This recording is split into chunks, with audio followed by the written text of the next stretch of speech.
Oke, Assalamualaikum warahmatullahi wabarakatuh. Sebelumnya, perkenalkan nama saya Asti Rahmat Sutia dengan NIM 2045980 KT 092245. Pada kesempatan kali ini, saya hendak mempresentasikan hasil review jurnal yang pertama mengenai studi pertumbuhan mangrove pada kegiatan rehabilitasi hutan mangrove di Desa Tanjung Limau, Kecamatan Muara Badak, Kabupaten Kutai Kartanegara.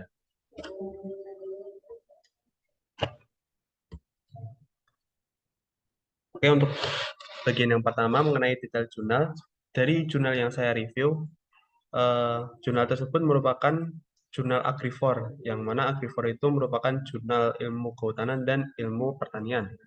Untuk volume dan halaman yang jurnal yang saya bawakan ini merupakan volume 8 nomor 1, halaman 11 sampai 18. Dan tahun terbitnya tahun 2014, kemudian penulisnya merupakan Adi Alwidakdo, Zikri Azham, dan Legowo Kamarubayana. Dengan reviewer saya sendiri, Asti Ramasutya, dan tanggal review pada tanggal 3 November 2022. Dan untuk sedikit for information ya, di gambar sisi kiri ini eh, mungkin sekilas merupakan mirip dengan macan tutul, sedangkan itu sebenarnya kucing bakau ya. Dan kucing bakau itu merupakan spesies kucing yang hidup di hutan bakau atau hutan mangrove, sehingga apabila saya cantumkan di sini cukup relate dengan jurnal yang saya bahas. Kemudian untuk yang pertama, eh, setelah detail jurnal ada pendahuluan. Di jurnal ini eh, membahas mengenai pengertian hutan mangrove. Jadi di jurnal ini hutan mangrove itu merupakan hutan yang berada di jalur hijau daerah pantai dengan dua fungsi utama, yakni ekologis dan pelindung pantai. Nah, dari segi ekologisnya itu hutan mangrove sebagai pemberi jasa lingkungan, sedangkan pelindung pantai ini melalui pemecahan energi kinetik gelombang. Selain itu, juga ada fungsi sosial ekonomis yang apabila ditinjau dari hasil hutan bukan kayu yang dimanfaatkan oleh masyarakat setempat dari hutan mangrove itu sendiri. Kemudian, jurnal ini juga membahas mengenai luas hutan mangrove di Indonesia pada tahun 1999 diperkirakan sejumlah 8,6 juta hektar. Kemudian dibandingkan dengan tahun 2005 yang tersisa 3.602.300 hektar atau setara dengan 19% dari luas hutan mangrove di seluruh dunia. Nah, adanya penurunan tersebut menjadi salah satu alasan utama dari jurnal ini untuk diadakannya rehabilitasi hutan mangrove yang perlu digiatkan. Kemudian untuk metodologi penelitian dari jurnal ini, yang pertama mengenai lokasi, alat, dan bahan. Jadi penelitian ini dilakukan di Desa Tanjung Limau, Kecamatan Muara Badak, Kalimantan Timur. Kemudian alat yang digunakan meliputi GPS, kompas, meteran, kamera foto, tali sheet, dan alat pengukur tinggi. Sedangkan bahan yang digunakan meliputi laporan kegiatan rehabilitasi hutan mangrove, data dan informasi pendukung mengenai lokasi penelitian, serta peta lokasi penelitian. Selanjutnya ada metode penelitian. Jadi di jurnal ini teknik yang digunakan untuk metode penelitian ada dua. Yang pertama teknik pengumpulan data dan teknik penilaian tanaman. Untuk teknik pengumpulan data, pengambilan data itu dilakukan secara observatif, yakni wawancara. Wawancara di sini ialah wawancara langsung dengan lembaga yang terlibat. Di antaranya ada Dinas Kehutanan Kabupaten Kutai Kartanegara dan pelaksana atau masyarakat yang diberi bantuan kegiatan rehabilitasi hutan mangrove. Sedangkan teknik penilaian tanaman yang digunakan ialah sampel yang diamati berupa tinggi dan diameter tanaman, kemudian data tanaman meliputi jenis, jumlah yang hidup, tinggi, dan kondisi kesehatan dicatat pada setiap jalur transek yang telah dibuat. Nah, jalur transek yang dibuat ini sepanjang 100 meter di 3 lokasi RAL dengan karakteristik yang berbeda-beda. Kemudian pada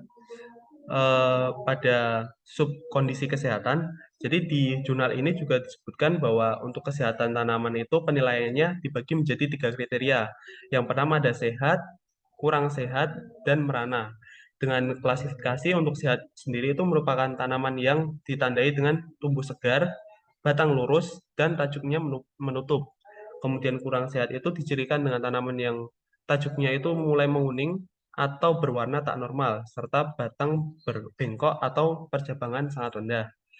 Sedangkan pada kondisi yang merana itu, umumnya tanaman memiliki tubuh yang tidak normal atau terserang hama penyakit sehingga persentase tumbuh tanaman itu kurang baik. Kemudian ada prosedur penelitian yang digunakan pada jurnal ini. Jurnal ini prosedurnya itu yang pertama-tama ialah studi pustaka atau studi literatur. Nah, di sini studi pustaka itu diperlukan untuk mengetahui untuk memperoleh data sekunder dari berbagai literatur yang ada. Setelah itu, orientasi lapangan dilakukan. Nah, orientasi lapangan ini berguna untuk mengetahui lokasi secara persis keadaan lokasi penelitian itu seperti apa. Kemudian persiapan penelitian. Nah, persiapan penelitian ini mencakup pembuatan proposal dan perencanaan pengambilan data. Kemudian pelaksanaan pengambilan data di lapangan dan diakhiri dengan analisis perhitungan dengan eh, landasan Menteri Surat Keputusan Menteri Kehutanan nomor P70 Menhut 2 tahun 2008. Nah, ini merupakan rumus dari yang digunakan pada jurnal ini berdasarkan Peraturan Menteri Kehutanan nomor P70 Menhut 2 tahun 2008 yang tadi saya sebutkan. Pada rumus persentase tumbuh tanaman itu, rumus yang digunakan ialah T sama dengan sigma HI dibagi sigma NI dikali 100% sama dengan H1 ditambah H2 ditambah HN dibagi N1 ditambah N2 ditambah NN dikali 100%. Nah, untuk keterangannya, kalau T itu merupakan persen tumbuh tanaman sehat. Kemudian HI merupakan jumlah tanaman sehat yang terdapat pada peta ukur KI.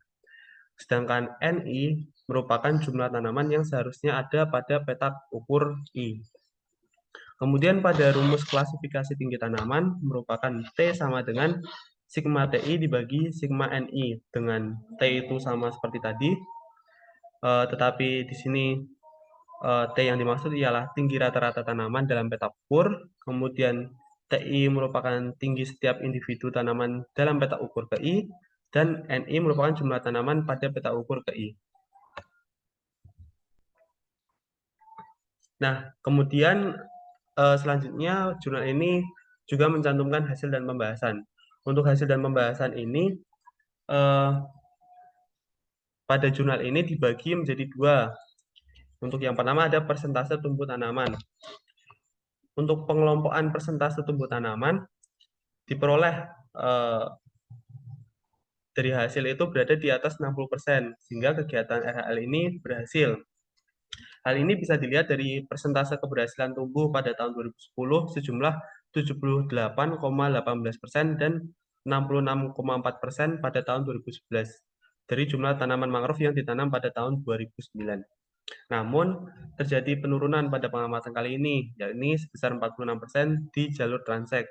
Nah, adanya penurunan ini dapat disebabkan oleh beberapa faktor, yang mana faktor tersebut mempengaruhi pertumbuhan mangrove itu sendiri, meliputi fisiografi pantai, lama dan durasi pasang, tinggi pasang, gelombang dan arus, iklim, serta salinitas. Nah, pada fisiografi pantai, faktor ini dapat mempengaruhi komposisi, distribusi spesies, dan lebar hutan mangrove. Kemudian eh, pada lama dan durasi pasang sendiri itu, untuk lama pasang dapat mempengaruhi perubahan salinitas air, yakni semakin lama adanya pasang, itu akan mengakibatkan salinitasnya semakin tinggi. Perubahan salinitas tersebut akan mempengaruhi distribusi spesies secara horizontal, sedangkan distribusi spesies secara vertikalnya itu terpengaruh oleh perpindahan massa air antara air tawar dengan air laut. Nah, kemudian pada durasi pasang, struktur dan kesuburan mangrove itu juga akan berbeda-beda. Komposisi spesies dan distribusi areal yang digenangi juga saling berkaitan. Kemudian pada rentang atau tinggi pasang, jadi pasang yang tinggi itu dapat menyebabkan akar tunjang pada spesies yang salah satunya ditemui pada jurnal ini ada Rhizopora mucronata menjadi lebih tinggi, serta Pneumatopora soneratia sp menjadi lebih kuat dan panjang. Kemudian pada faktor gelombang dan arus, hal ini berpengaruh pada struktur dan fungsi ekosistem mangrove, distribusi spesies, daya tahan organisme akuatik, serta secara tidak langsung itu dapat berpengaruh terhadap sedimentasi pantai dan pembentukan padatan pasir di muara sungai. Kemudian pada faktor iklim sendiri, iklim itu berpengaruh terhadap pertumbuhan mangrove melalui cahaya, curah hujan, suhu, dan angin. Sedangkan yang terakhir, pada faktor salinitas, itu dapat secara langsung berpengaruh terhadap laju pertumbuhan dan zonasi mangrove. Nah, untuk tanaman mangrove sendiri itu, salinitas yang baik itu berada pada rentang 10 hingga 30 ppt. Kemudian untuk hasil dan pembahasan yang kedua, sub yang kedua ini membahas mengenai klasifikasi tinggi tanaman. Nah, diperoleh di jurnal ini hasil yang menyebutkan bahwa setiap jalur transek itu menggambarkan adanya keberagaman tinggi tanaman mangrove. Nah, adanya keberagaman itu disebabkan oleh beberapa faktor, meliputi tanaman tumbuh tidak normal, serangan hama dan penyakit, serta penanaman jenis tanaman yang tidak sesuai dengan zonasi. Nah, pada poin yang ketiga, tanaman yang tidak sesuai dengan zonasi itu tidak dapat beradaptasi dengan baik di lokasi tempat tumbuhnya, sehingga pertumbuhannya akan menjadi terhambat. Nah, pada kasus ini, yang ada di jurnal ini, terdapat spesies Rhizopora mucronata yang ditanam di pinggir pantai. Sedangkan lokasi tersebut itu bukanlah zonasi yang seharusnya, sehingga terdapat kekalahan persaingan dengan jenis aslinya yang terdapat di pesisir pinggir pantai itu sendiri.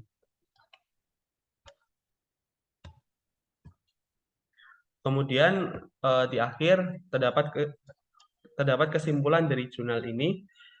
Ada 4 kesimpulan meliputi yang pertama, persentase tumbuh tanaman sebesar 46%, yang artinya kegiatan RHL itu kurang berhasil.